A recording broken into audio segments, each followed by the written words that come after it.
Hey companions, today's handpicked jam is Who's the Culprit? Yeah, who's the culprit? Once upon a time, there lived a king, well known for his kind nature and friendly behavior.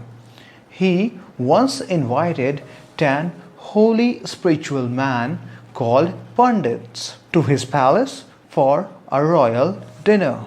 So all the king's kitchen guys, cooks, kept themselves busy in getting the dinner ready in their open kitchen. Somewhere around, an extremely hungry kite caught a snake and flew away. Snake, as a living creature, by all hook and crook, was trying an escape, but felt helpless. In the process, the snake tried a trick and spitted approximately all of its poison from its body through his mouth towards the flying kite's face. And the snake's poor luck. The kite survived. Here comes the first twist. The aired poison came down to the earth where the royal dinner was being cooked and settled into one of the many dishes. Dinner got served and the Pandits enjoyed that delicious meal wholeheartedly.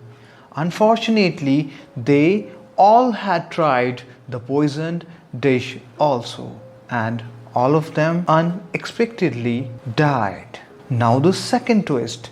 The case went to the Supreme Lord with the question, and the question was, who's to blame these 10 Pandits' death? Who was the culprit? Yes, who was the culprit? Someone said it must be the king. Reply came, how he could be? The king was simply a good man who offered royal dinner to some Pandits. Someone else said it must be the snake. Reply came, no, not possible. The snake was only trying to save itself from death. That's natural. Someone interrupted in between, then it must be the eagle. Reply came, wrong. The eagle was simply trying to fulfill its empty stomach in a very natural way in which it is supposed to be. Some others said, I think cooks. Reply came, how? They even don't know about the poison. They only were performing their task. Someone hesitantly asked in between, then the Pandits themselves? Reply came, what foolishness. They lost their lives for goodness sake. Question still remained the same. Who was the culprit then? This case was kept pending and the time flew away. After 15 years or so, when all memories of the case were faded away, the king invited some other 10 Pandits from a nearby kingdom for another royal dinner, and the Pandits happily accepted the invitee. After some days, royal dinner date arrived and all the 10 Pandits headed towards the king's kingdom. Somewhere in between their journey, they were confused about the right path to follow. So they have decided to get someone's help for the same.